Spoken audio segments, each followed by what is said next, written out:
আল্লাহ তাআলার ফয়সালার উপরে সন্তুষ্ট থাকা, মালিকের সিদ্ধান্তের উপরে রাজি থাকা, এটা জরুরি বিষয়, এটা গুরুত্বপূর্ণ বিষয়। আল্লাহর ফয়সালায় খুশি থাকা, কোনো অবস্থাতেই এর ব্যতিক্রম করার সুযোগ নাই। বলা যাবে এমনি, কিন্তু আসলে কিছুই হবে না। আরবিতে এটাকে বলে রেজা বিল কাজা, আল্লাহ তাআলার ফয়সালার উপরে সন্তুষ্ট থাকা। সন্তুষ্ট থাকলেই লাভ, নেকি, খুশি আল্লাহ। অসন্তুষ্ট হইয়া তো আমি কিছু করতে পারবো না, তাইলে আর আমি অসন্তুষ্ট হবই বা কেন? আমি তো আল্লাহর ফয়সালা নাড়তে পারবো না। তো কাজেই অপছন্দ না হওয়া, অসন্তুষ্ট না হওয়া, এটাই তো উত্তম, বিবেকের দাবি। এর ব্যতিক্রম তো কিছু আমি করতেই পারবো না। আল্লাহ তাআলা কোরআনুল কারীমের মধ্যে কতভাবে চ্যালেঞ্জ করছে যে বান্দা দেখো তো তুমি কিছু করতে পারো কিনা। আমি না দিলে দিবে কে? আমি দিলে বাধা দিবে কে? কুল লান ইউসিবানা ইল্লা মা কাতাবাল্লাহু লানা হুয়া মাওলানা ওয়া আলাল্লাহি ফালিয়াতাওয়াক্কালিল মুমিনুন। কোরআন শরীফে আছে, আল্লাহ বলছেন, হে নবী আপনি বলে দেন, সকলকে শুনায়া দেন যে আমাদের উপরে কোনো মুসিবত, বিপদ, পেরেশানি আসবে না। আসবে কেবল তা আল্লাহ তাআলা লিখে রেখেছেন। যা আল্লাহ যা তাকদীরের মধ্যে ফয়সালা করছেন তাই হবে। হুয়া মাওলানা, তিনি আমাদের অভিভাবক। আর মুমিনের উচিত আল্লাহর উপরেই ভরসা করা, এটা আল্লাহ বলছেন। আমাদের প্রিয় নবী সাল্লাল্লাহু আলাইহি ওয়াসাল্লাম 5 ওয়াক্ত নামাজের পরে কয়েকটা দোয়া পড়তেন নিয়মিত। প্রত্যেক ফরজ নামাজের পরে নবীজি সাল্লাল্লাহু আলাইহি ওয়াসাল্লাম কিছু দোয়া পড়তেন, তাসবিহ পড়তেন। আমাদের শায়েখ আল্লামা মুফতি মুশতাকুন নবী কাসেম হুজুর এগুলার খুব গুরুত্ব দেয়, খুব বেশি এহতেমাম করে 5 ওয়াক্ত নামাজের পরের এই তাসবিহগুলো। তো এর মধ্যে একটা হলো নবীজি নিয়মিত এই দোয়া করতেন, আল্লাহুম্মা লা মানিআ লিমা আ'তাইতা ওয়া লা মু'তিয়া লিমা মানা'তা ওয়া লা ইয়ানফা'ু যাল জাদ্দি মিনকাল জাদ। আল্লাহ আপনি দিলে বাধা দেওয়ার কেউ নেই, আপনি না দিলে দেওয়ার কেউ নেই। আপনাকে বাদ দিয়ে কারো কোনো চেষ্টায় কোনো ফায়দা নেই, ফায়দা নেই।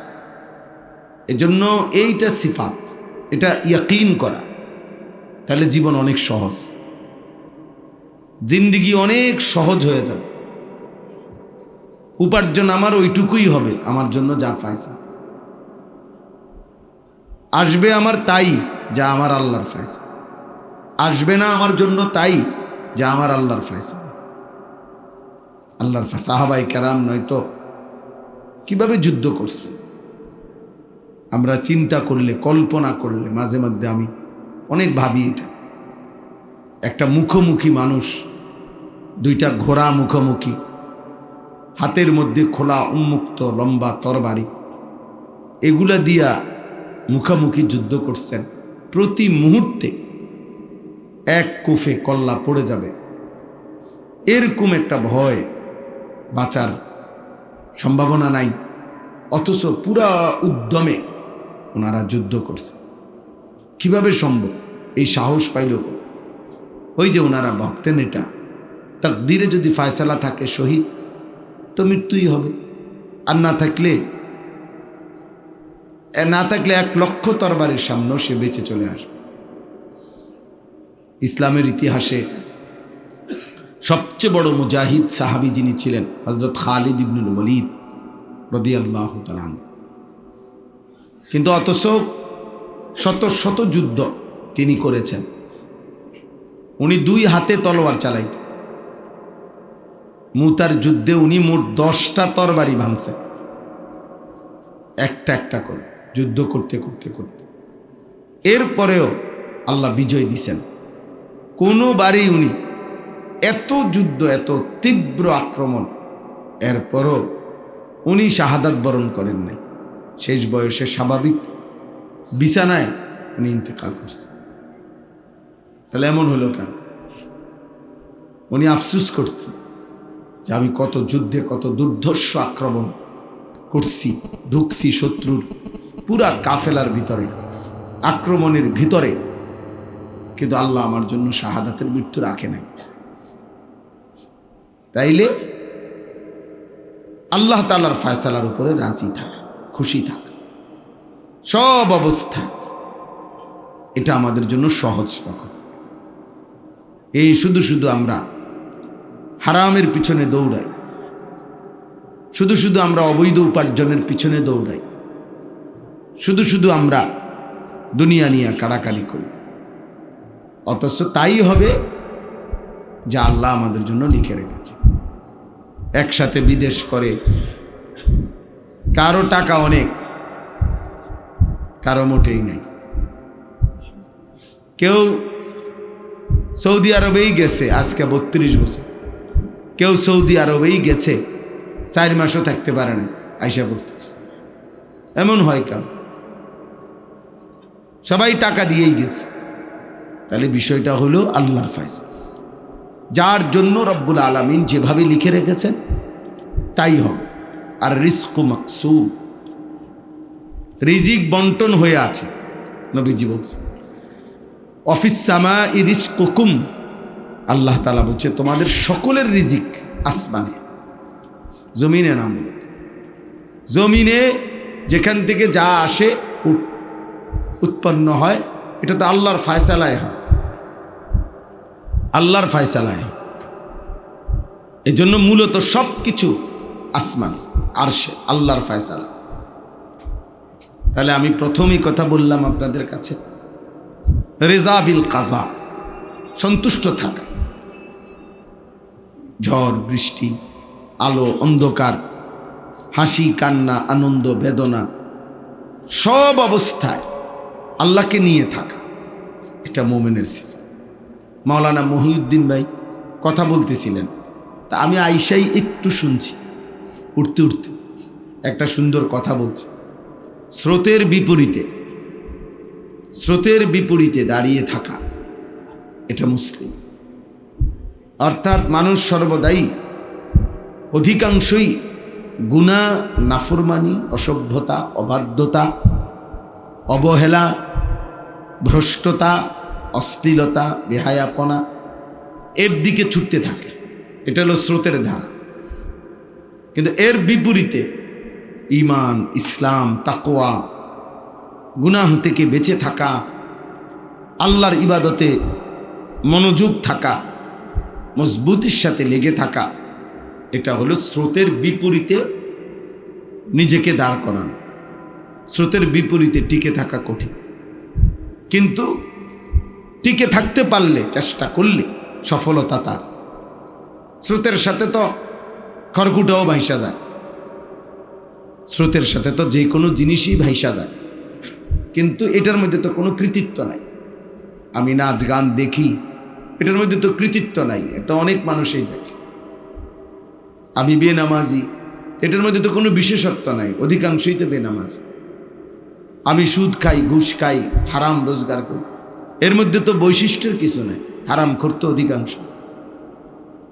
তাহলে এর বিপরীতে যে এই সমাজের চারদিকে যখন বেনামাজি, আমি তখন নামাজ পড়ি। এই সমাজের চারদিকে যখন হারাম উপার্জনকারী, আমি তখন একাই চেষ্টা করছি হালাল রোজগারের জন্য। এই যে স্রোতের বিপরীতে, এরে বলে মুসলিম, এরে বলে মুমিন। এটা উনি বলছেন এই মাত্র, আমি এতটুকুই শুনছি। আল্লাহর নবী সাল্লাল্লাহু আলাইহি ওয়াসাল্লাম একটা চূড়ান্ত বিপরীত সমাজে, উল্টা নীতি, নৈতিকতা, চরিত্র, আখলাক মানুষের একদম এত নিচে নেমে গেছিল যে ওই সমাজটাকে বলা হইতেছিল আইয়ামে জাহিলিয়াত, অন্ধকার যুগ। সেই রকম, মানে কোথাও কোনো আলো নাই। এই আলো মানে চেরাগ, বাতি, কুপি, লাইটের আলো না, মানবতার আলো, মনুষ্যত্বের আলো, ইমানের আলো, আখলাকের আলো, চরিত্রের আলো কোথাও নাই, কোথাও নাই। এই সময় আল্লাহর নবী সাল্লাল্লাহু আলাইহি ওয়াসাল্লাম বাবা, দাদা, জোয়ান বুড়া নারী পুরুষ অবাধে যখন সবাই আল্লাহর নাফরমানিতে ডুবে গেছে, ভেসে গেছে, নবীজি একাই তখন বিপরীতে কালেমার দাওয়াত দিছে, ইমানের ঘোষণা দিছে। এমন এক বাক্য বলছেন, এমন এক কথা শুরু করছেন তিনি 40 বছর বয়সে, যেটা গোটা আরব শত শত বছর যাবৎ মনে হয় শুনে নাই। হঠাৎ তারা অবাক হয়ে গেছে, হায় মোহাম্মদ কি বলতেছ? কিসের আল্লাহ, কিসের আবার কবর, আখেরাত কি? কবর থেকে আবার উঠাবে, কবর পাইব কই? 500 বছর আগের কবর কই? ওইখানে তো নদী হয়ে গেছে। 500 বছর আগের কবর তো এখন ওই এলাকা খাল হয়ে গেছে। কবর কই, মাটি কই, লাশ কই, আড্ডি কই, চামড়া কই, গোশত কই? তুমি কি কবি? কোত্থেকে পাইবে এগুলা? এগুলা আছে কোনো অস্তিত্ব চিহ্ন? কোরআন শরীফে আছে। কাফেররা এটা বলতো, ফাকাল আল কাফিরুনা হাদা শাইউন আজীব। কাফেররা বলতো, মুহাম্মদ এত বড় আশ্চর্য কথা বলতেছো, কি বলো তুমি? তার মানে দীর্ঘদিন যাবত আল্লাহর কথা না শুনতে শুনতে, আখিরাতের কথা না শুনতে শুনতে একদম সে মনে যেন অবাক হয়ে গেছে, যেটা কি বলে মুহাম্মদ? কবর কি, আবার হাসর কি, কালেমা কি? কিছু জিনিস করতে হয়, কিছু জিনিস ছাড়তে হয়, এগুলা কি? নিয়ম তো হলো যা মন চা তাই করতে হয়। আজকের ইউরোপ, আজকের বেঈমান মুশরিকদের কথায় বর্তমান যুগ চাহিদা এটাই, ইউর লাইফ ইউর চয়েস। তোমার পছন্দ, তোমার দেহ, তোমার শরীর, তোমার যেটা ভাল লাগে সেটা। মন চাইলে গরুর গোশত খাও, মন চাইলে শুকরের গোশত খাও, তোমার লাইফ, তোমার উইশ, তোমার পছন্দ। মন চাইলে ছাগলের গোশত খাও, মন চাইলে কুকুরের গোশত খাও, খাও। এখানে কোনো হালাল হারাম কি হবে? হালাল হারাম বইয়ের পড়া নাই, এজন্য তারা এটা বোঝেন। কোনো বইয়ের পড়ার মধ্যে তো আর হালাল হারাম হয় না। হালাল হারাম তো হয় ওয়াহির ভিত্তিতে, আল্লাহ তাআলার হুকুমের ভিত্তিতে। তো ওরা তো এটা মানেই না, তাদের আবার হালাল কি আর হারাম? হালাল আর হারাম কি? আপন বোন না পরের বোন, ওরা বুঝে কি? ওরা বুঝে কি? মন চাইছে যত্রতত্র জিনা করতেছে, ব্যভিচার করতেছে, হারাম সম্পর্ক করছে, যেখানে মন চায় সেখানে শুয়ে গেছে, যেখানে মন চায় সেখানেই ব্যভিচার করতেছে। এই বেঈমানদের এই চক্রান্ত, এটাই আজকের যুবকদেরকে, অধিকাংশ আমাদের মুসলিম ছেলেদেরকে এই অসভ্যতা আর এই মাতলামিতে নামাই দিছে। আহা, ছেলে হাজার হাজার মুসলিম ছেলে মা বাবার সাথে কোনো সম্পর্ক নেই, মা বাপ চিনেও না, কি এর আব্বা? ওর বাপ মা হইল ওই মোবাইলে যাদের থেকে শেখে সাজে, ওরাই তার অভিভাবক। মোবাইল ওই কোনো দুশ্মন, কোনো বেঈমান, কোনো ফুটবল খেলোয়াড়, কোনো ক্রিকেট খেলোয়াড়, কোনো নাস্তিক, কোনো নর্তকী, কোনো অসভ্য চরিত্রহীন, কোনো লম্পট, সেই তার অভিভাবক। ওর পছন্দই তার পছন্দ, যার হয়তো জন্মেরও ঠিক নাই, বংশেরও ঠিক নাই। তাইলে এই জন্য এটা মুমিনের জীবন না। মুসলমান একে বলে না।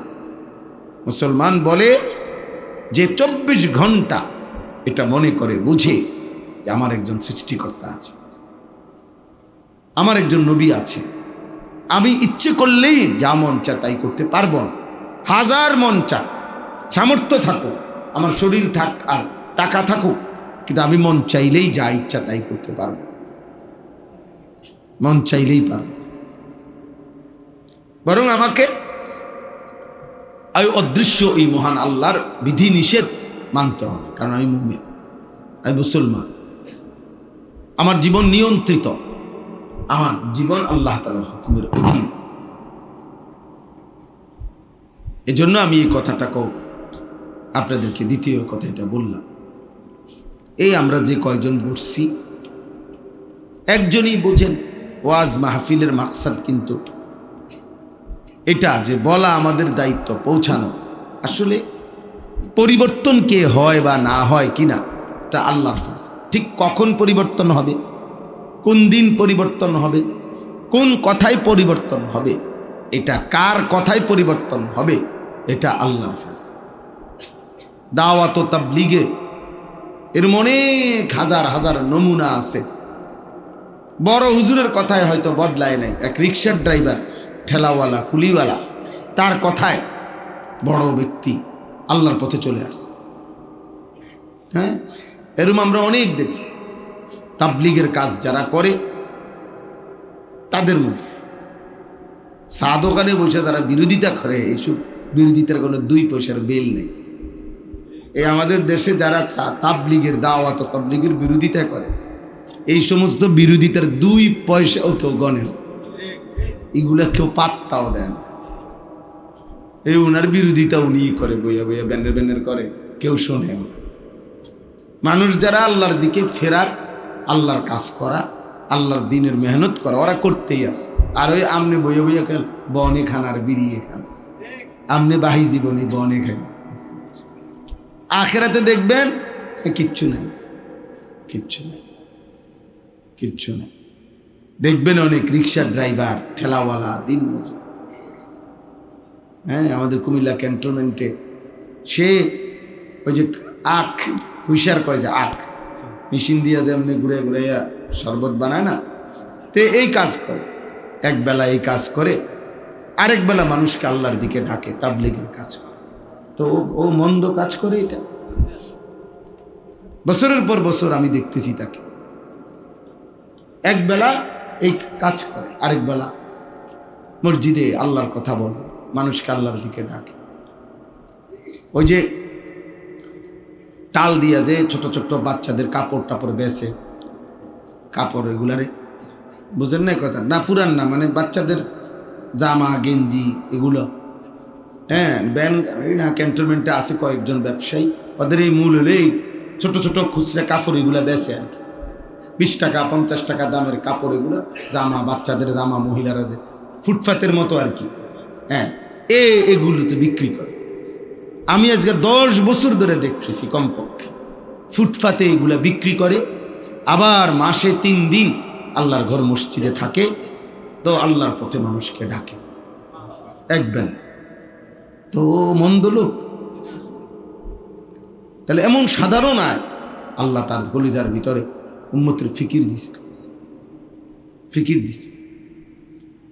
একবেলা মারুতি চালায়, আরেক বেলা আল্লাহর ঘর মসজিদে দিনই কাজ করে, দিনই কাজ করে। এতটুকু আয় থেকে বাকিদের মেহমানদারি করে, মানুষকে কম বেশি হাদিয়া দেয়। আশ্চর্য না? এই জন্য আল্লাহর পথে চলা, আল্লাহর দিকে চলা,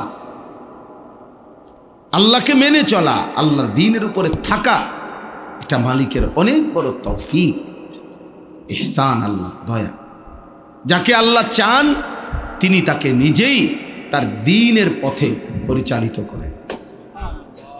শুধুমাত্র দুনিয়াবি অর্থ সম্পদ, টাকা পয়সা, সব কোনো ঝামেলা নাই, সব মাশাআল্লাহ ঠিকঠাক মতো দুনিয়া কামাই হইতেছে। আপনি যদি মনে মনে খুশি হন, আত্মতৃপ্ত যে আল্লাহ আমার উপরে অনেক দয়া করছে, আল্লাহ আমার উপরে মনে বেশি সন্তুষ্ট, আল্লাহর রহমতায় যে 30 বছরে একটা বিপদ আপদ নাই, যেন দিয়ে চাইছি জমি কিনলাম, মাশাআল্লাহ, যেখান দিয়ে বিল্ডিং কাম দিচ্ছি কাম শেষ। হ্যাঁ, কোনো ঝামেলা নাই। আমার ফুটমন কইছি, বিদেশ পাঠাইছি, মাইয়া গুনো বিয়া দিছি বালা বালা চাইয়া। হ্যাঁ, বিল্ডিং করলাম, একটা জমি কিনলাম, আরো জমি কিনতে আছি, আল্লাহ ওনার উপরে খুশি।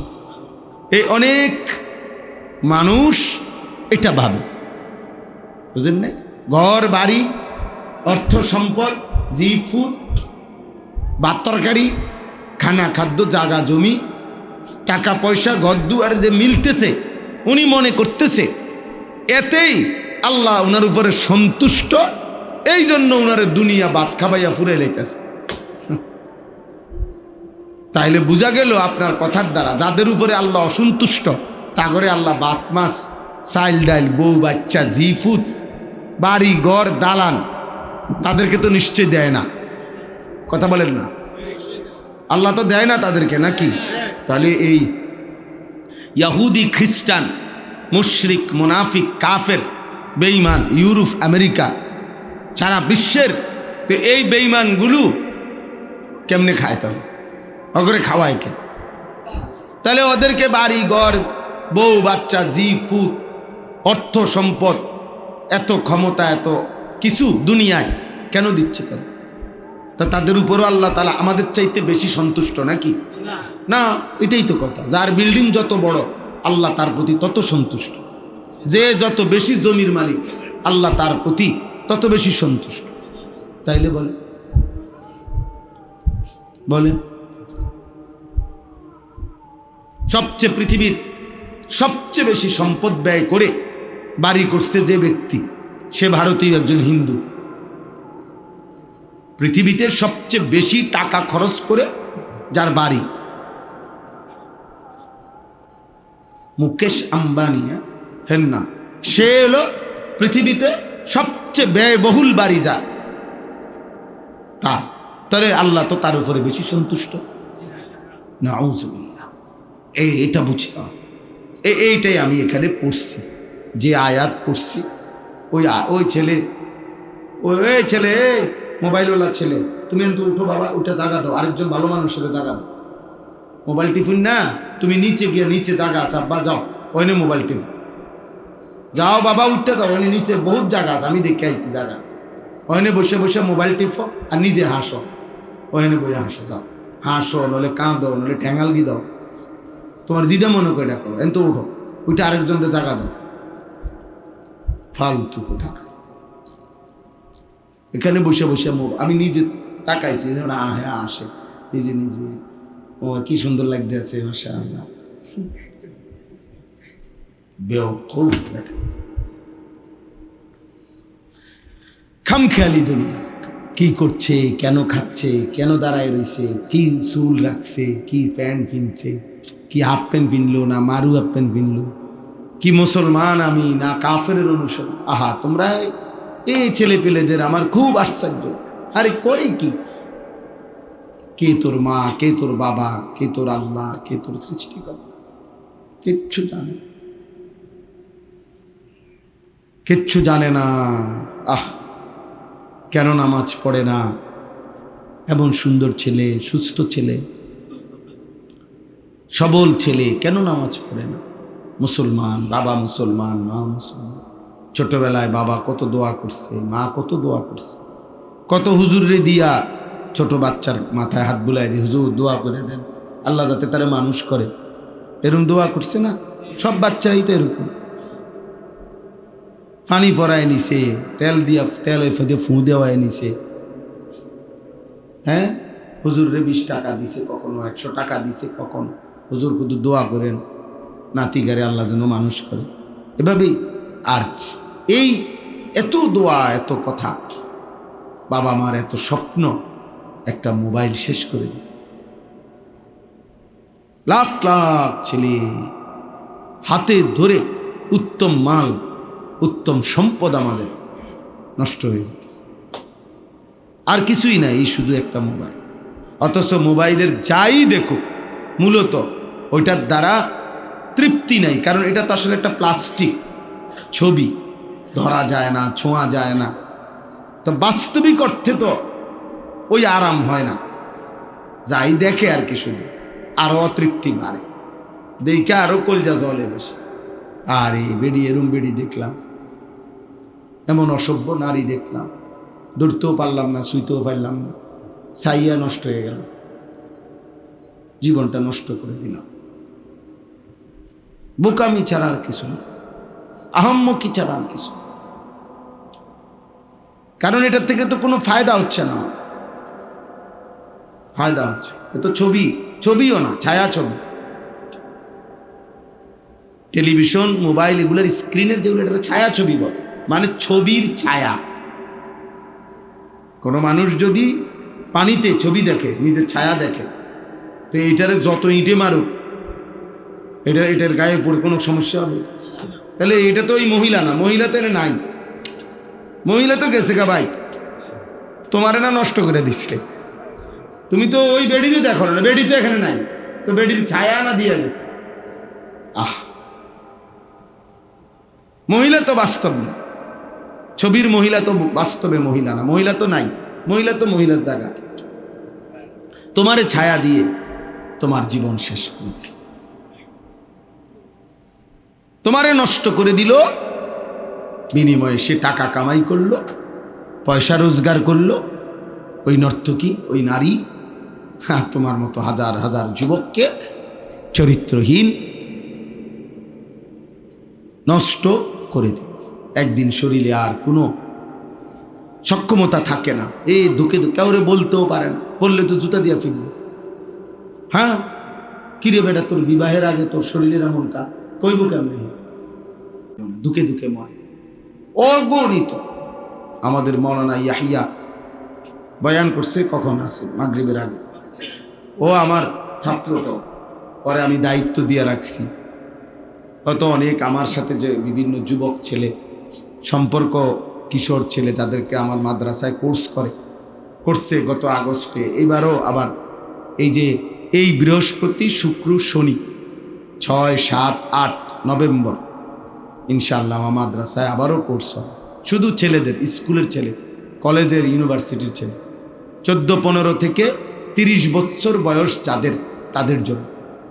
আমাদের মাদ্রাসা ওই সময় বন্ধ থাকে, বন্ধ থাকবে। বন্ধ উপলক্ষে 3 দিন আমাদের মাদ্রাসার ওস্তাদরা, বড় ছাত্ররা মিলে দিবা রাত্রি 3 দিন এই জেনারেল ছেলেদের জন্য আমরা ওযু, নামাজ, সূরা, কেরাত, দোয়া, কালাম, পাক নাফাক, কিছু ইমান, আকীদা, চরিত্র গঠনমূলক কিছু বয়ান, এগুলো আমরা সাজায়ে নিছি। প্রতিদিন প্রায় 10 থেকে 11 ঘন্টা এই পড়ালেখা করানো হবে, গ্রুপ গ্রুপ করে ইনশাআল্লাহ। আমি নিজেও 3 দিনে ওই ছাত্রদের, গত আগস্টে হয়েছে একবার, 350 মতো ছেলে ওইখানে অংশগ্রহণ করছে, সব জেনারেল ছেলে। তো ওদের অধিকাংশের সাথেই আমাদের ওই ইয়াহিয়া এবং মৌলানা রুহুল আমিন, আমার মাদ্রাসার ওস্তাদ আছে, 2 জন, তাদের দায়িত্ব, তারা কথা বলে। হোয়াটসঅ্যাপ গ্রুপ আছে ওদের হালাত শুনি আর কি, কার কি অবস্থা, ওযু, নামাজ। এই আমাদের ওই গ্রুপের একটা ছেলে ইন্তেকাল করছে, ফেনীর, পড়ালেখা করছে আমাদের এখানে, আপনি স্বাভাবিক অসুস্থ হয়ে মারা গেছে। আমি আগামীকাল আমার ফেনী মাহফিল, বলছি যে ইনশাআল্লাহ যাব ওর কবর জিয়ারত করতে। তো বলার উদ্দেশ্য হলো, এইখানে ও আমার শোনায় মাঝে মধ্যে, সব আমি শুনতে সময় পাই না। তো ছেলে পেলে কি কয়, এই অল্প অল্প ছেলে 14, 16, 15 ক্লাস 9-এ পড়ে, এসএসসি ইন্টারমিডিয়েটে পড়ে, এরা তো এটার যন্ত্রণায় আর বাঁচলাম না।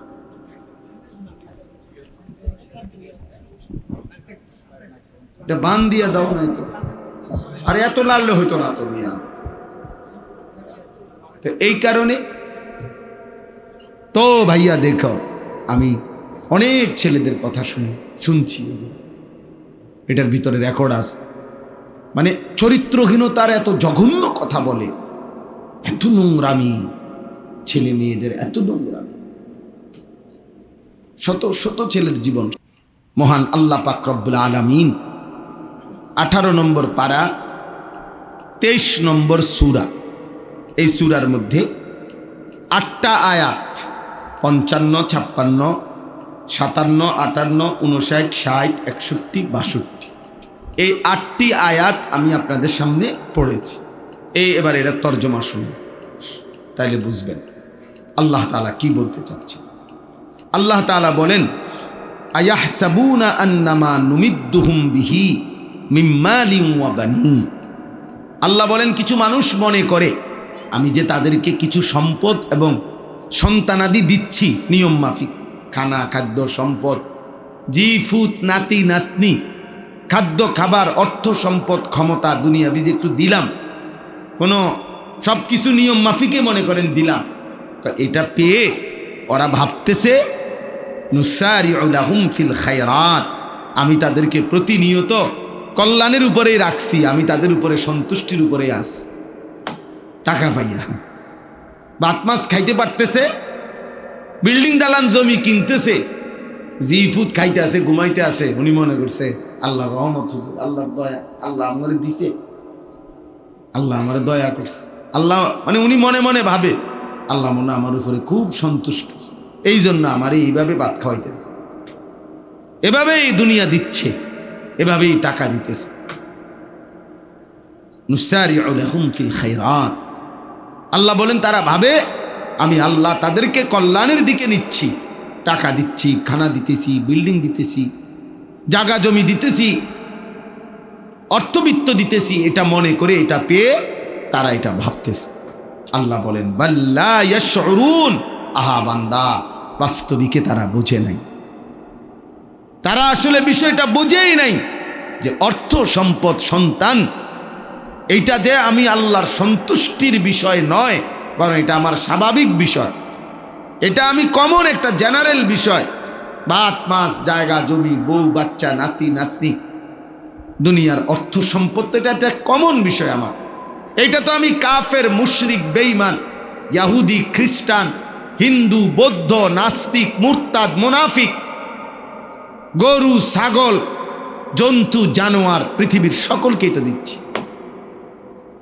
আমার সব সৃষ্টিকে তো আমি খাওয়াই, আমার সব সৃষ্টিকে তো আমি ঘুম পাড়াই, আমার সব সৃষ্টিকে তো দুনিয়া ব্যবহারের যার যেটা প্রয়োজন আমি আল্লাহ তো সেটা দিচ্ছি। এনে সন্তুষ্টি অসন্তুষ্টির কি তা আছে? বুঝেন নাই কথাটা? এনে খুশির কি, আবার খুশির কি? বাল্লা ইয়াশউরুন। এজন্য এটা খুব জরুরি এই কথাটা বোঝা।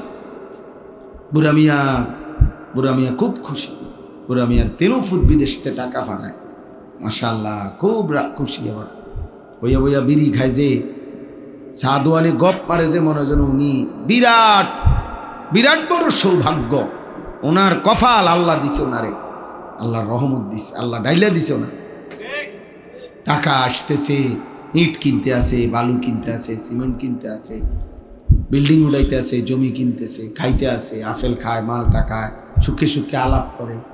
হ্যাঁ, এমন গপ মারে, এমন বুঝা বুঝে হবে না। এখন সারা পৃথিবী উনি বুঝে, কিন্তু আখিরাত বুঝে না, কবর বুঝে না, চোখের সামনে কবর, এটা উনি বুঝে না। উনি এখান থেকে বৈশা আমেরিকারে বুদ্ধি দেয়, উনি এখান থেকে বৈশা বুদ্ধি দেয়।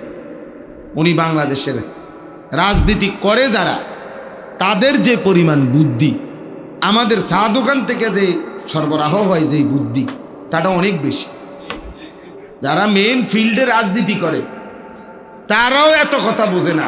আমাদের দেশের চা দোকানের পণ্ডিতরা কোনো ডিগ্রি নাই, সার্টিফিকেট নাই, শুধু সরু সরে ঠিক মতো কইতে পারতো না। বেটার ফডর ফডরের জ্বালায় কি এর শেখ হাসিনা, খালেদা জিয়া, হ্যাঁ হ্যাঁ মাশাআল্লাহ, বাপরে বাপ, এমপি মন্ত্রী নাম ধরে বলবে যে তে বেটা বোঝেনি কিছু, বেটা জিঙ্গাইনি কাউরে, ওনারে জিঙ্গাইত আমাদের কাছে, কাকা কিতা জিঙ্গাইত, আপনাদের শরীরে চলে না, জান চলে না, দোকানের টাকা ঠিক মতো বাকি টাকা শোধ করেন না, বেড়া চিল্লা প্রত্যেক দিন দোকানের টাকাটি দিয়ে দেন, বাকি টাকা। এবারে দোকানের 300 টাকা শোধ করে না, এবারে বুদ্ধি দেয়, ফালতু থাকে। ফাজলামিরও তো একটা সীমা থাকা উচিত, পাগলামিরও তো একটা সীমা থাকে। তার মানে ওই যে খাইতেছে, ঘুমাইতেছে, দুনিয়া কোনো অসুবিধা হচ্ছে না, এ কারণে মনে করতেছে আর কিছু নাই, এটাই আমি তৃপ্ত। আল্লাহ বলে না বান্দা, বাল্লা ইয়াশউরুন, দুনিয়া মিললে আমি আল্লাহ সন্তুষ্ট, আমি রাজি, আমি খুশি, এটা বুঝায় না, এটা বুঝায় না। ওয়াযারনি ওয়াল মুকাদ্দিবিনা উলিন নি'মাতি ওয়া মাহিলহুম কালিলা। আল্লাহ বলে, হে আমার বান্দা মুমিন, আমার মিথ্যাবাদী নাফরমান বান্দাদেরকে এই দুনিয়ার জন্য একটু সময় দাও। আল্লাহ বলছে ওদেরকে আমি একটু দুনিয়া দেই, রে এরা অনন্তকাল আর কবর থেকে কোনোদিন এরা বাদ পাঁচ পাইব না, আর এক ডুব পানি পাবে না, এরা আর কোনোদিন খাইতে পাবে না, আর কোনোদিন কিছু মিলবে না। এ আল্লাহ ইমানদারদেরকে আল্লাহ বলছে, একবারে আমি অল্প কয়টা দিন এই নাফরমান, এই বেঈমান রে, এই পাপীকে বান্দা কিছু কইও না, পরে অল্প কয়টা দিন কয়টা ভাত মাছ খাইতে না। কোরআন শরীফের আয়াত।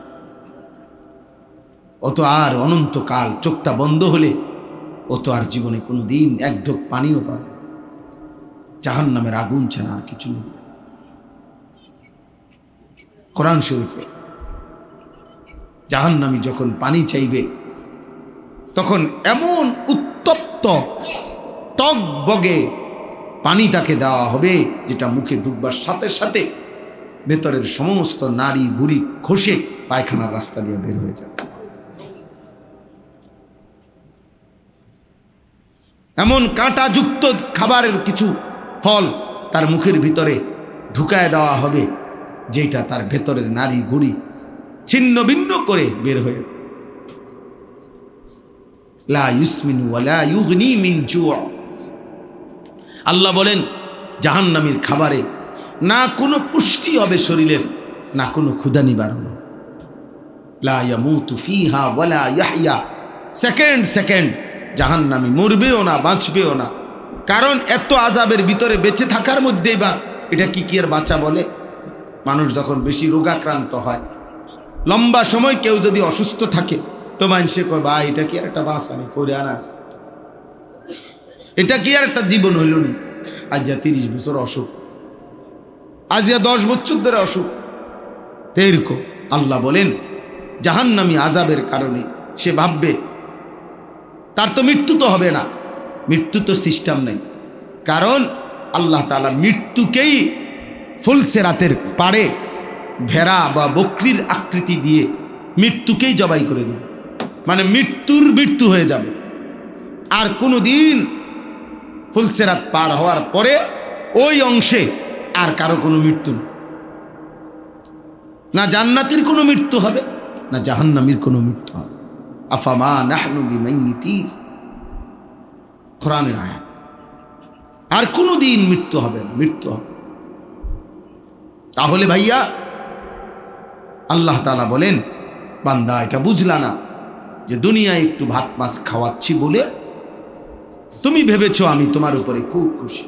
এই যে তোমরা অনেক ছেলে আসো, তোমাদের অনেক ছেলে যে আব্বা মা পরিবার অভিভাবক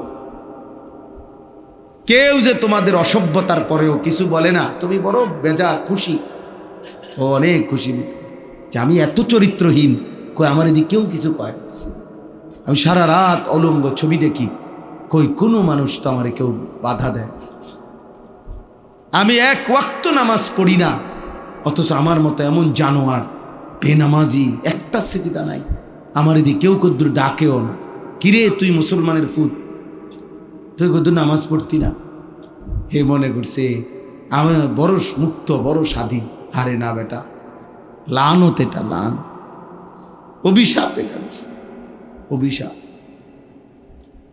ওই জীবন অভিশপ্ত জীবন, যে জীবনের কোনো অভিভাবক নেই, কেউ তারে ডাকে না, কেউ তারে ফিরায় না, কেউ তারে বলে না। আমরা কওমি মাদ্রাসার মধ্যে 6 বছরের নুরানি বাচ্চা সামনে দাঁড়ায় থাকে, উস্তাদ ফজরের ওয়াক্তে ওঠো, ওযু করো, ফজরের নামাজের জামাতে আসে। যতক্ষণ বাচ্চারা না আসে ডাকতেই থাকে, কলিং বেল টিপতেই থাকে, অ্যালার্ম দিতেই থাকে, অথবা ডাকতেই থাকে, দরজায় বাড়ি দেয়, টেবিলে বাড়ি দিয়া, যেমনি হোক 6 বছরের বাচ্চা চোখ ডলতে ডলতে 7 বছরের বাচ্চা ফজরের নামাজ আদায় করে। আর কত বড় বড় 18 বছর 30 বছর 40 বছর 20 বছর 25 বছর এই নাফরমান, এত বড় শক্ত হারামি, এই হারামি 365 দিনে একদিনও ফজরের নামাজ পড়ে। কত বড় নিকৃষ্ট জানোয়ার, কত বড় জানোয়ার। মুসলমান পরিচয়ধারী, নিজেকে মুসলিম পরিচয় দেয়, অথচ কি পরিমাণ নির্লজ্জ, কত বড় বেহায়া। চিন্তা করছি, কিরে বেটা তোর শরমও লাগে না? তুই যে নিজেরে মুসলমান মনে করলি, একটা ওয়াক্ত নামাজ পড়ো না, এত বড় অসভ্য মুসলমান কেমনে হয়?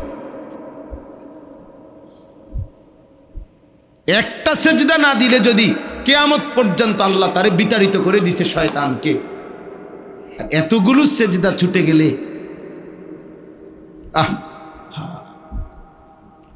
আমার রীতিমতো গবেষণা করতে মন চায়, মানে আমার মাঝে মাঝে মন চায় যে এই দিনের পর দিন মুসলমান পরিচয়ধারী যে সমস্ত ছেলে এক ওয়াক্ত নামাজ পড়ে না, ওরে আমার পোস্টমর্টেম করে চাইতাম, মনে করছি এটা কিতা আসলে, তে কিতা, তে কি মানুষ না প্লাস্টিক।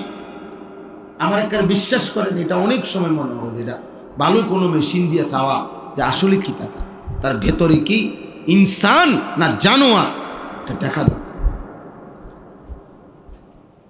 হ্যাঁ,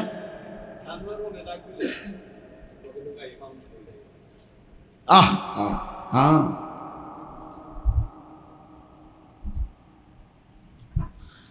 কি বলছে বুঝছেন ছেলেরা? বুঝছুনি কি কইছে উনি? বলছে একটা জানোয়ারও খাবার দিলে, একটা বন দিলে, এক টুকরা গোশত দিলে, কোনো সময় একটু এরপরে ডাক দিলে লগে লগে হাঁটে। হ্যাঁ, ঠিকই তো কথা, সুন্দর কথা বলছে, ঠিকই তো।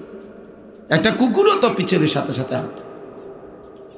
আর এত বড় মহান মালিক যিনি 24 ঘন্টা যিনি রিজিক দিতেছে প্রতিদিন, যিনি ও এতবার ডাকে, তাকে মাইক দিয়া ডাকে মসজিদে, আমার বান্দা আসো না, হাইয়া আলাস সালাহ, হাইয়া আলাল ফালাহ, বান্দা আসো নামাজে, আমি আল্লাহ ডাকছি তোমাকে। মুয়াজ্জিন আমার কথা বলতেছে, আর বান্দা আসলে লস হবে না, হাইয়া আলাল ফালাহ, এই পথ সফলতা, এই পথে কামিয়াবি। মসজিদের রাস্তা কামিয়াবির রাস্তা, সেজদার রাস্তা কামিয়াবির রাস্তা। এই আমরা কয়েকজনই ভাবো, ছেলেরা তোমরা যে কয়জন বসছো তোমরাই ভাবো, মিয়া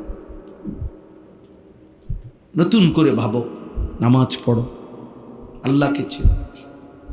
আহামরি দুনিয়া তো আল্লাহকে ছেড়ে দিয়ে ভোগ করতে পারছো না, বরং ইমানদারও তো দুনিয়াই ভোগ করে, ভাত মাছ, এই খানা খাদ্য, বিল্ডিং দালান, বউ বাচ্চা, জি ফুড, গোস্ত মাছ, এগুলা নামাজি মানুষরা খায় না, ভোগ করে না এগুলা।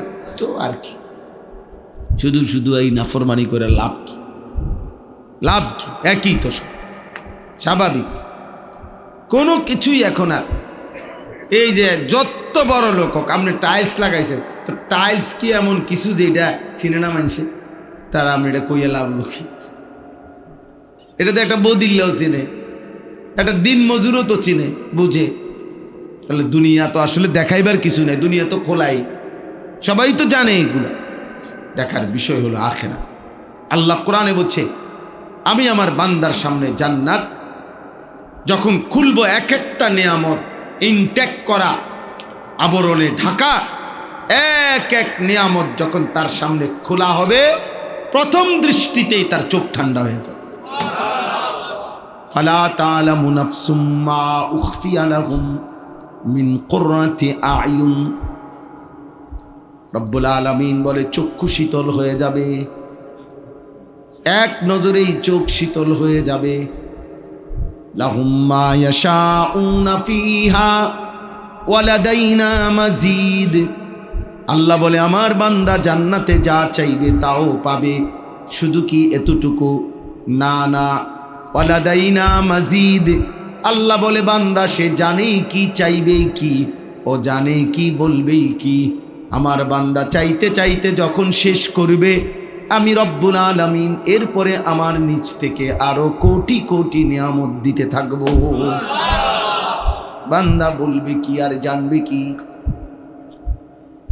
আমি আপনি ফলের নাম জানি কয়টা? 20টা। ফল জান্নাতে বুঝি 20টা, তো বাকিটি খাইতেন না, আপনি তো কইছেন না। আপনি আমি গোশতের নাম বলবেন কয়টা? 20টা। তো গোশত কি শুধু 20 আইটেম? তাইলে ইদা রাআইতা থাম্মা রাআইতা নাঈমান ওয়া মুলকান কাবীরা। আল্লাহ বলে, আমার বান্দা জান্নাতের নিয়ামত দেখবে, আবার দেখবে, আবার দেখবে, আবার দেখবে, আবার দেখবে, আবার দেখবে, বারবার চোখ ফিরাইয়া দেখতেই থাকবে, আর বুঝে ফেলবে আমাকে আল্লাহ নিয়ামতে ভরা এক বিশাল বড় সাম্রাজ্য দান করছেন। বিশাল বড় জান্নাত দিছেন আমারে। কত বড়? 40 শতক। কি খবর পয়সাওয়ালা শাহজালাল ভাই? 40 শতক, 80 শতক। 100 শতক, আমরা তো দুনিয়ায় 100 শতক শুনলেই কি, যদি শুনি 100 শতকের উপরে একটা বাড়ি, বাপরে কইতে ইয়ে তো খুশি নাকি 100 শতক 100। আর তাফসীরের মধ্যে হাদিসে আছে আল্লাহর নবী সাল্লাল্লাহু আলাইহি ওয়াসাল্লাম বলেন, সবচেয়ে ছোট জান্নাতটা, সবচেয়ে ছোট সর্বশেষ ব্যক্তিকে আল্লাহ যেই জান্নাত দেবে 10টা দুনিয়া বরাবর। তাহলে কয় শত? পুরা দুনিয়া কয় শত? আপনারা মাফেন, আজেরা এই মারুফ ভাই, শাহজালাল ভাই, আরিফ ভাই একটা কমিটি করে দেন, আলামিন ভাই 4-5 সদস্যের একটা কমিটি করে দেন। আগামী বছর মাহফিল আসবার আগে আগে আপনারা মাইকটা জানাইবেন গোটা দুনিয়া কয় শত। তাহলে তো এটা 10 গুণ করলে কে গুনবে? এত হাজারে কাম আছে কার? এত সময় কার আছে? কে গুনবে দুনিয়া? তো দুনিয়াই তো হিসাব কইরা বাহির করতে পারতেন না, আখিরাত কেমনে বাইর করবে? সুবহানাল্লাহ। আল্লাহ কবুল করে নেন, আল্লাহ আমাদেরকে দান করেন, আল্লাহ আমাদেরকে রহম করেন, রহম করেন, রহম করেন। দ্বীনের সাথে থাকেন, মসজিদের সাথে থাকেন, মাদ্রাসার সাথে থাকেন, উলামাদের সাথে থাকেন, তালেবে ইলমের সাথে। ছেলেরা যদি কখনো গুনাহ ছাড়তে কষ্ট হয় তো মাদ্রাসার এক তালেবে ইলমের কাছে আইসা বইসা থাইকো কিছুক্ষণ, যে আল্লাহর কোরআন পড়ে। তুমি তাকায়া থাকবা, ছোট্ট মাসুম বাচ্চা শুনবা আল্লাহর কোরআন কিভাবে পড়ে। কিছুক্ষণ তাকাইলে ইনশাআল্লাহ তোমার দিলে আল্লাহর মহব্বত, আখিরাতের মহব্বত তৈরি হবে। ওয়াজ না করুক।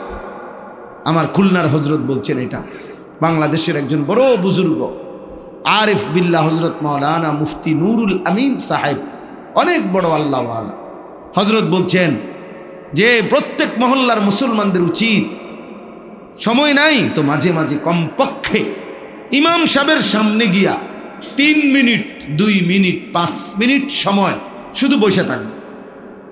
কোনো ওয়াজ লাগতো না হুজুর, কোনো ওয়াজের দরকার নেই। আমি আপনার সামনে কুদুর বইলাম, আমি আপনার কুদুর তাকাইলাম, আপনি আমার জন্য দোয়া করুন, এই কথা বইলে উঠে আইসা পড়েন। আল্লাহ হজরত বলছেন ইনশাআল্লাহ এই যে একজন আলেমের কাছে 2 দিন পরে, 1 দিন পরে, সপ্তাহ পরে কিছু কিছু সময় ইমাম সাহেবের সামনে বসছে, তো এর বরকত আল্লাহ তাআলা তার কলিজার মধ্যে আখিরাতের নূর, ইমানের নূর দান করে। ইমান আমলের পরিবেশে শব্দ উচ্চারণ করলেও যেমন ফায়দা হয়, নীরব নিস্তব্ধ বসে থাকলেও ফায়দা। কোন আল্লাহওয়ালার মজলিসে, আল্লাহর কোনো প্রিয় বান্দার কাছে যদি কেউ কথা নাই, কোনো শব্দ নাই, চুপ করে বইয়া রয়েছে, এত ফায়দা, এত ফায়দা। হ্যাঁ,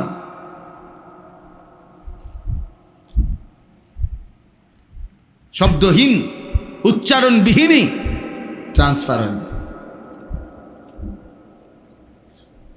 এবার দেখেন শেষ কথাগুলো হলো, মহান আল্লাহ পাক রব্বুল আলামিন বলতেছেন, অতএব বান্দা এবার শোনো, অর্থবিত্ত দুনিয়ার টাকা পয়সা দিলে আমি সন্তুষ্ট এটা বুঝায় না।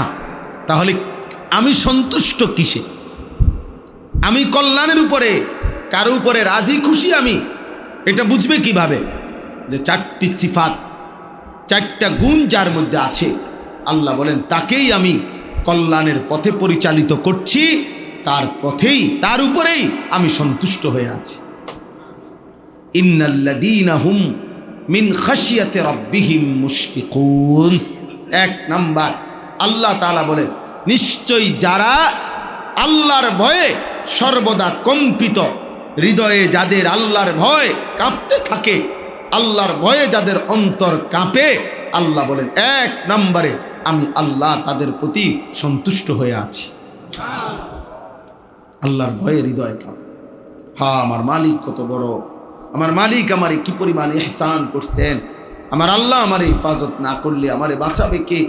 এ সারাক্ষণ আল্লাহর কথা তার হৃদয়ে, আল্লাহর ভয় যার হৃদয়। 2 নাম্বার ওয়াল্লাযীনা হুম বিআয়াতি রাব্বিহিম ইউমিনুন। আল্লাহর সবগুলো আয়াত, কোরআনের সবগুলো বিধান, আল্লাহর আয়াত সমূহ, মানে আল্লাহর বিধান, আল্লাহর আয়াত, আল্লাহর কালামের কথা সব কিছু যে সর্বান্তকরণে, একেবারে সর্বান্তকরণে যে মেনে নিচ্ছে, ঈমান রাখে যে আমাকে নামাজও পড়তে হবে, রোজাও রাখতে হবে, হালালও খাইতে হবে, সমস্ত নেকিও করতে হবে, গুনাহও ছাড়তে হবে, সুন্নাতও পালন করতে হবে। এই যে কথা, এগুলো আল্লাহর কথা, রসুলের কথা যে সর্বান্তকরণে মেনে নিচ্ছে, পালন করার চেষ্টায় আছে। একটা হলো কমতি, আর একটা হলো গাফলতি। একটা হলো আমার আমলের মধ্যে আমি চেষ্টা করি, চলতেছি, বাকি ছুটে যায়, কম হয়ে যায়, বাদ হয়ে যায়, হতেই পারে। আরেকটা হলো গাফলতি, খামখেয়ালি, অহংকারী। একজন মানুষ 6 মাস টানা ফজরের নামাজ পড়ছে, হতে পারে আজকে তার ফজরের জামাত ছুটে গেছে, এমন হইতে পারে। আজকে 1 রাকাত ছুটে গেছে, এটা হইতে পারে। আজকে কাজা হয়ে গেছে, এটা হইতে পারে। কিন্তু একেবারে ঠান্ডা মাথায়, পরিকল্পিতভাবে, বুঝে শুনে, ধীরে সুস্থে প্রত্যেক দিন 365 দিন একদিনও নামাজ পড়ে না ফজরের নামাজ, এটা কি শুধু আপনার ছুটে যাওয়া না গাদ্দারি? এটা তো ঠান্ডা মাথার পাপ, এ তো ছোটখাটো গাদ্দার, এ তো ঠান্ডা মাথায় ইচ্ছা করে বেয়াদব, এ তো অহংকারী, এ তো আল্লাহকে কিছুই মনে করে না। কির নামাজ আবার ভাত খাইতেছি কি সুন্দর। আবুল আহাব বলতো, আবুল আহাবকে নবীজির সাহাবীরা বলতো, আবুল আহাব, নবীজির বিরুদ্ধে যে তুমি বারবার হাত নাড়াও, মানুষকে কালেমা গ্রহণ করতে নিষেধ। আবুল আহাব বেশি হাত নাড়াইতো, আর কইতো কালেমা সাবধান, গ্রহণ করবা না মোহাম্মদের এগুলো। তো সাহাবীরা বলতো, আবুল আহাব, তোমার এই হাত আল্লাহ চাইলে ক্ষতিগ্রস্ত হবে, তুমি এইভাবে আল্লাহর নাফরমানি করছো। তো প্রত্যেক দিন সকালবেলা আবুল আহাব নবীজির ওই সাহাবী যারা তাকে এটা বলছে, তাগো কাছে আইয়া কইতো, এই দেখো, এই দেখো হাত কিছু হয়েছে না, কেমন সিটার এবার বলতো, বেড়া কইলা তো কালিকা অনেক কিছু হইব, কই এই জন্য আল্লাহ বলছে, তাব্বাত ইয়াদা আবি লাহাব, আবু লাহাব, তোর 2 হাত আমি আল্লাহ খাইয়ালাম, তোরে শেষ করলাম। ও তাব্বা, এরপরে বলছে না না 2 হাত না, পুরা বডি শেষ করলাম। প্রথমে বলছিল 2 হাত, পরে মনে হয় যেন আল্লাহর গুসা আরো বাইরে গেছে, না না না 2 হাত না, যা তোর পুরা শেষ, এবং পুরাই শেষ করে দিচ্ছে পুরা। ইতিহাসের কিতাবে আছে আবুল আহাবের এমন রোগ হইছে, রোগে শরীর পয়সা, এমন দুর্গন্ধ লাশ থেকে বের হইছে যে আবশি গোলাম কৃতদাস কিনে আনছে, ওরা নাকে মুখে কাপড় বাইদা, এরপরে লাঠি দিয়া, বাঁশ দিয়া, মানে ধাক্কাইয়া, এরপরে গর্তের মধ্যে ফেলাস, কাছে যাইতে পারে না। আল্লাহ আমাদেরকে মাফ করে দেন। তাহলে ওয়াল্লাযীনা হুম বিরাব্বিহিম লা ইউশরিকুন, আল্লাহ তাআলা বলেন 3 নাম্বার হলো কোনো অবস্থাতেই, কোনো ব্যাপারে, কোনোভাবেই যে যারা আল্লাহর সাথে শিরিক করে না। কি করে না? আল্লাহ বলেন তারাই আল্লাহর সন্তুষ্টির পথে আছে। 4 নাম্বার, ওয়াল্লাযীনা ইউতুনা মা আতাও, আল্লাহ যা দিয়েছেন সব কিছু যারা আল্লাহর পথে ব্যয় করে, যা দিয়েছেন বলতে শরীর, স্বাস্থ্য, জীবন, যৌবন, সুস্থতা, সম্পদ, অর্থ, বিত্ত, ক্ষমতা, রোজগার, চাকরি, ব্যবসা, স্ত্রী, সন্তান, ছেলে মেয়ে, যা দিছে, এক কথা সবকে দিছে। তো আল্লাহ যা দিছেন সব আল্লাহর মানসা মতো, আল্লাহর হুকুম মতো, আল্লাহর পথে ব্যয় করে। প্রত্যেকটা ক্ষেত্রে খেয়াল রাখে হালাল কোনটা, হারাম কোনটা, আমার দায়িত্ব কি, আমার নিষেধ কি, আমার প্রতি আদেশ কি, আমার প্রতি নিষেধ কি। টাকা আল্লাহ দিছেন, এখন আমার জানা এটার উপরে জাকাত আসবে কিনা, হজ ফরজ কিনা, এটা কোনটা টাকা হালাল, কোনটা টাকা হারাম। এক কথায় আল্লাহ তাআলা শরীর, স্বাস্থ্য, জীবন, যৌবন, স্ত্রী, সন্তান, ঘর পরিবার, টাকা পয়সা যা দিছেন সব কিছু কার পথে ব্যয় করে? আল্লাহ বলেন এই 4টি গুণ যার মধ্যে আছে। 1, হৃদয়ে যার কার ভয়, আল্লাহ, মেনে নেয় যে আল্লাহর বিধান। 2, করে না কোনো অবস্থাতে আল্লাহর সাথে যে শিরিক। 4, আল্লাহর দেওয়া সব নিয়ামত যে আল্লাহর পথে ব্যয় করে। আল্লাহ বলেন এই 4টি নিয়ামত কিভাবে করে? অহংকারের সাথে না, এগুলো আবার আমল করে, ঠিক আছে, মানে বাকি অহংকারের সাথে না, ফুটাঙ্গিরি মারে না যে কই এই আমরাই তো 2-4 জন সবসময় ঘুরে গেলে নামাজ পড়ি, আর তো লোক নাই। হ্যাঁ, আর তো মানুষ দেখি না, কি করে বাকি মানুষ ঠিকই চিড়া খায় না, চিড়া খায় না, ভাত খায়, এরকম না। এমন করলে আবার কি হবে না। ওয়াকুলুবুহুম ওয়াজিলাতুন আন্নাহুম ইলা রাব্বিহিম রাজিউন। আল্লাহ বলে আল্লাহকে ভয় করে, আল্লাহর বিধান মানে, শিরিক করে না, সব কিছু আল্লাহর পথে ব্যয় করে, তারপরেও অন্তরের মধ্যে এই ভয়ে ভয়ে থাকে আমার এই আল্লাহর সামনে ফিরতে হবে, হাসরের মাঠে যেতে হবে। আহা, আল্লাহ জানি কবুল করে কিনা। আল্লাহ যদি কবুল না করে তাহলে তো লাভ নাই। এই ভয়ে ভয়ে আমল করতেই থাকে, করতেই থাকে, বিনয়ের সাথে, বিনয়ের সাথে, ভয়ের সাথে, অহংকার করে। আল্লাহ বলেন উলাইকা ইউসারিউনা ফিল খায়রাত ওয়া হুম লাহা সাবিকুন। এই মানুষগুলোকে আমি আল্লাহ, এমন গুণাবলী সম্পন্ন লোকদেরকে আমি আল্লাহ নিজে কল্যাণের পথে দ্রুত গতিতে এগিয়ে নিচ্ছি। ওয়া হুম লাহা সাবিকুন। আর একটা পর্যায়ে এরা একদম জান্নাতের পথে অগ্রগামী, অর্থাৎ দরজায় পৌঁছে গেছে, দুয়ার খুললেই জান্নাত। উলাইকা ইউসারিউনা ফিল খায়রাত ওয়া হুম লাহা সাবিকুন। শেষ আয়াত, ওয়ালা নুকাল্লিফু নাফসান ইল্লা উসআহা। আল্লাহ বলেন এবার যদি আমার কোনো বান্দা বলে আল্লাহ আমি পুরা দিন মানব, এই গুণগুলো অর্জন করব, সব আপনার মর্জি মতো করব, কিন্তু আমি যে দুর্বল, আমি যে মূর্খ, আমি যে সাধারণ মানুষ, আমি যে অল্প আয়ের মানুষ, আমি যে গ্রামের মানুষ, আমি যে সহজ সরল মানুষ, আমি সব পারবো কিনা? আল্লাহ বলে বান্দা ঘাবড়াবে না। ওয়ালা নুকাল্লিফু নাফসান ইল্লা উসআহা। সুস্থ কিংবা অসুস্থ, সবল কিংবা দুর্বল, গরিব কিংবা ধনী, গ্রামের কিংবা শহরের, শিক্ষিত কিংবা মূর্খ, আমি রব্বুল আলামিন কাউকেই তার সাধ্যের অতিরিক্ত কোনো বিধান চাপিয়ে দেই নাই। ঘাবড়াবে না, আমি প্রত্যেককে তার অবস্থা অনুপাতেই বিধান দিই। একজন লোকের ইনকামে 30,000 টাকা, বেটাতে আসে মাত্র টাকা 30,000, আমি বললাম আপনি এই বছর 6 লাখ টাকা হজের এখন জমা দিবেন, টাঙ্গাইয়া ফিরবেন, এটা নিয়ে কথা, এটা নিয়ে সরিয়ে। বেটার টাকা নাই, 30,000 ইনকাম, বেটারে কইতেছে আপনি এখন 6 লাখ টাকা জমা দিয়া হজ। তাহলে ইসলাম এমন বিধান দিছে? একটা লোক দাঁড়াইতেই পারতেছে না, শরীর এমন অসুস্থ, না আপনি দাঁড়াইতে না পারলে প্রয়োজনে কেরান দিয়ে আপনার আলগি দিয়ে ধরে রাখবো, তো আপনি দাঁড়াইয়েই নামাজ পড়তে হবে, এটা নিয়ে শুনবো। তার মানে সুস্থ কিংবা অসুস্থ, সবল কিংবা দুর্বল, প্রত্যেকের অবস্থা অনুপাতেই শরীয়তের বিধান। কি বলেন মাস্টার? বিধান এটাই। কোনো কিছুতে আল্লাহ তাআলা বান্দাকে কি করে নাই, সাধ্যের অতিরিক্ত।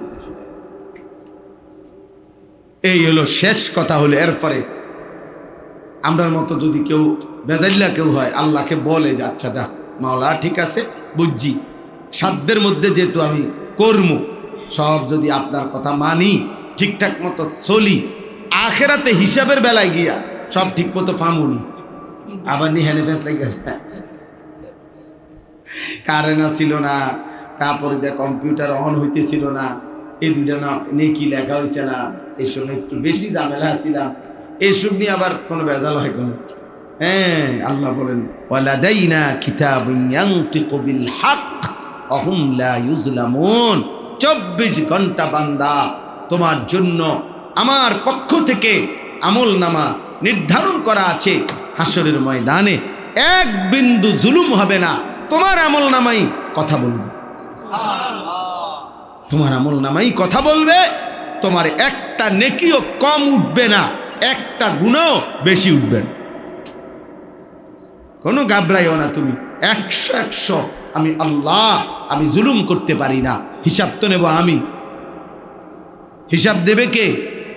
আল্লাহ নিবে না, তো এখানে জুলুম হবে, কোনো ফাঁকি ফুকি হবে। অতএব আজকে এই সূরা মুমিনুনের এই আয়াতের আলোকে আমরা সহজ কথা এটাই ঘুরে ফিরে যে আমরা চলেন এই একজন সিদ্ধান্ত নেই, ইমান আমলের উপরে চলি, আখিরাতকে সাথে নিয়ে চলি, একটা একটা গুনাহ ছেড়ে দেওয়ার চেষ্টা করি, দ্বীনকে ভালোবাসেন, মসজিদকে ভালোবাসেন, মাদ্রাসাকে ভালোবাসেন, উলামায়ে কেরামকে ভালোবাসেন, আখিরাতকেই ভালোবাসেন। আল্লাহ তৌফিক দান করেন, আল্লাহ এই মাদ্রাসা কবুল করে নেন, মাদ্রাসার জরুরত আল্লাহ তাআলা পূরণ করে দেন। এই ধীরে ধীরে মাদ্রাসা আগাচ্ছে, আমরা নিজেরাও স্বপ্ন দেখি আলহামদুলিল্লাহ। আশেপাশে বিভিন্ন অঞ্চলে এই 2, 4, 5টা 10টা মাদ্রাসা আছে যেগুলো কম বেশি আমরা খোঁজখবর রাখি, নজর রাখি। এর মধ্যে আমাদের এটা একটা মাদ্রাসা আলহামদুলিল্লাহ। আমার শায়েখ আল্লামা মুফতি মুশতাকুর নবী কাসেমি হুজুর এই মাদ্রাসায় আসছেন, আরও ওলামায়ে কেরাম নিয়মিত আসেন। আলহামদুলিল্লাহ মাদ্রাসার বর্তমান অবস্থান আল্লাহ চাহে তো ভালো, আল্লাহ যেন আগামী দিনেও এই মাদ্রাসাটাকে কবুল করে, মাদ্রাসা যেন কায়েম দায়েম রাখে। আমাদের মাদ্রাসার জন্য দোয়া করবেন। আমার যেই মাদ্রাসা কুমিল্লা ক্যান্টনমেন্ট ময়নামতি সাহেবের বাজার, এই মাদ্রাসায় আলহামদুলিল্লাহ আজকে 10 বছর এখন রানিং। 10 বছরের মাথায় আমার 2টা বড় স্বপ্ন। একটা হলো আমি মাদ্রাসার জন্য বড় জায়গা কিনছি, প্রায় 118 শতক জায়গা, প্রায় 2.5 কোটি টাকার উপরে জায়গার দাম। এই জায়গা আলহামদুলিল্লাহ আমরা অল্প অল্প করে টাকা সুদ করতেছি, এখনো সব টাকা সুদ হয় নাই। আমরা হিসাব করছি যে এক মুসল্লা জায়নামাজ পরিমাণ, একটা নামাজের মুসল্লা পরিমাণ জমির দাম 4200 টাকা। তো সারা দেশ থেকে আলহামদুলিল্লাহ আমি হ্যান্ডবিল কাগজ দিয়া আলহামদুলিল্লাহ মানুষের কাছে দেই, এই আশায় যে যার সুযোগ হয় কেউ যদি 4200 টাকা আমাদের মাদ্রাসায় এই জমি বাবদ একটা মুসল্লা পরিমাণ টাকাটা দেয়, দেখা যাবে হয়তো উনি এই 4200 টাকা দিয়ে রাখলো, হয়তো আর কোনোদিন মনেও নাই আমরা তার নাম উঠাই, মোবাইল নাম্বার উঠাই, তারপরেও এই ছোট্ট টাকায় একদিন দেখা যাবে মসজিদ মাদ্রাসা দ্বীনি এই প্রতিষ্ঠান চলতে থাকলে ওনার আমলনামায় মৃত্যুর পরেও সদকায়ে জারিয়ার সওয়াব পৌঁছতে থাকে। এজন্য আপনাদের কাছেও বললাম, আপনারা আমার পরিচিত মানুষ, যার যখন ভালো লাগে পারলে দাও, দিয়া রাখো, দিয়া দিবেন। এখানে নাম্বার আছে, বিকাশ নাম্বার আছে, এরপরে আমার হাসান বস্রি ভাই, এরপরে কামরুল, সব আমার পরিচিত মানুষ। ওনাদের কারো কাছেও যদি দেন 4200 টাকা দিলে, নিজে দিলেন, কাউরে বললেন, হ্যাঁ আমার, এরপরে অন্য কেউরে বললেন, মা বোনরা আছে, প্রবাসী আছে, যে যাকে বলে যদি অংশগ্রহণ করা যায় তা নেকি হবে। আমার একটা স্বপ্ন, আমি ছোট্ট বাচ্চাদের যেই মাদ্রাসা আমাদের আলহামদুলিল্লাহ এখন 500-র মতো ছাত্র আছে, কিন্তু আমি একটা নতুন স্বপ্ন দেখি যে একটা মাদ্রাসা আরেকটা, ওইখানে আরেকটা মাদ্রাসা করতে চাচ্ছি, যেই মাদ্রাসার মূল লক্ষ্য হইল যে সর্বস্তরের সারা বাংলাদেশের নওজোয়ান, কিশোর, যুবক, সর্বশ্রেণীর মুসলমান যার যখন যেটুকু সময় হয় এইটুকু সময়ের জন্য আসবে, দিন শিখবে, অজু, নামাজ, সূরা, কেরাত, দোয়া, কালাম, হালাল হারাম, পাক নাফাক, সুন্নাত, এগুলা শিখবে। এটা একটা বড় ইচ্ছা আলহামদুলিল্লাহ। যে বললাম 3 দিনের কোর্স করি কিশোর যুবক ছেলেদের জন্য, এই উদ্দেশ্য এটা যে ছেলেদের অজু নামাজ সুন্দর হোক, ছেলেদের অজু নামাজ ঠিক হোক, চুল চেহারা সুন্দর হোক, মুসলমানের ছেলে কমপক্ষে অজুটা ঠিকমতো করতে পারে, রুকু সেজদাটা ঠিকমতো দিতে পারে, দেখা গেছে এই বরকতে ইনশাআল্লাহ তার জীবন সুন্দর হবে। তা আমি ওইখানে আরেকটা মাদ্রাসা এরকম করতে চাই।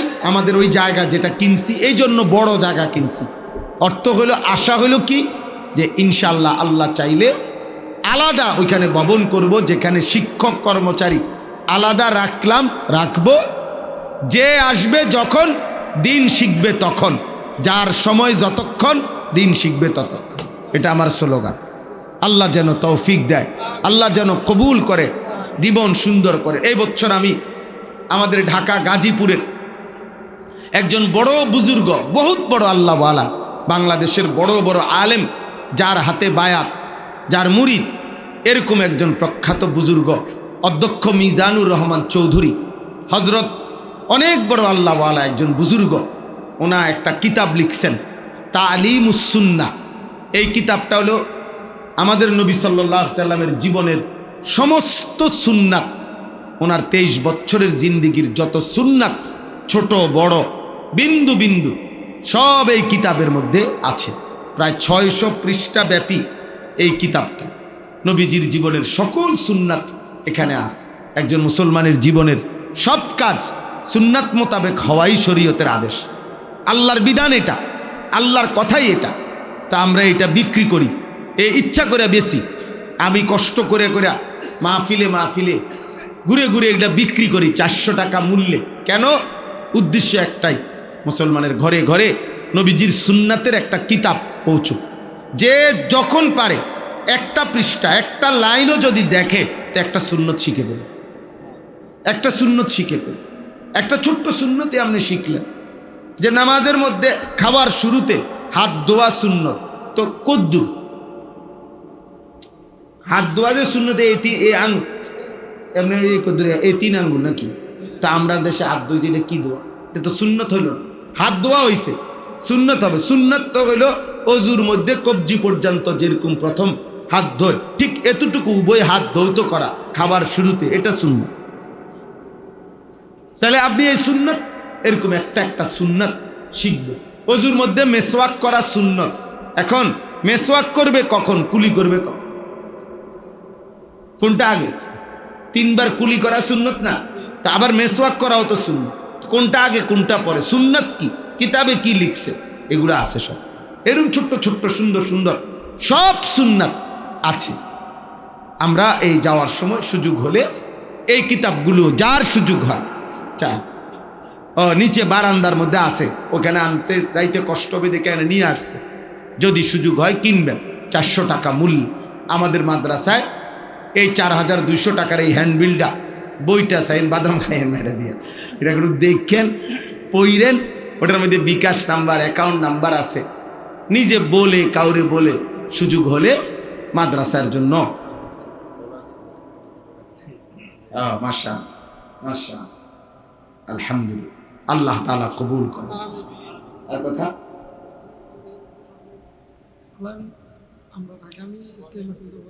ওর রিসিভ দিও এমদাদের। আচ্ছা নিচে তুমি যাও, নিচেও আসতে। হ্যাঁ, প্রতি মাসের প্রথম শনিবার আমাদের ইসলাহি মাহফিল। মূলত আজকে কিন্তু এটা ইসলাহি মাহফিল, এটা মূলত ইসলাহি মাহফিল হিসাবে আল্লাহ কাছে বলা হয়েছে, কবুল করানো হয়েছে ইসলাহি মাহফিল। আল্লাহ বলছে কেন বাইরে নিলাকা, কথা ছিল এটা ছোট হইব, এটা বড় করতে গেলা কেন? এই জন্য যে হালকা বৃষ্টি দিয়া এটা ইসলাহি মাহফিল বানাইছে। আল্লাহ কবুল করে নেন। আগামী ইনশাআল্লাহ প্রথম শনিবার আবার ইনশাআল্লাহ আমাদের কাকাতুয়া যে মাদ্রাসা, ওইখানে মানে 1 মাস ওইখানে হবে, 1 মাস এখানে হবে। বাকি এটা ভাবছিলাম যে এখানে এটা মাহফিল, এই জন্য এখানে ডাবল হয়ে গেছে নাকি। তারপর আবার ইনশাআল্লাহ ধারাবাহিক হবে। আমাদের নজরুল ভাইদের মাহফিল কোন দিন?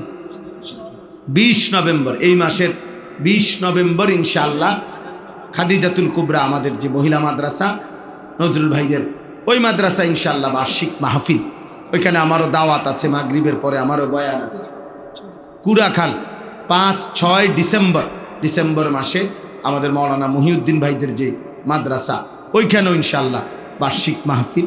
আপনারা অংশগ্রহণ করবেন। আল্লাহ তাআলা আমাদেরকে তৌফিক দান করেন।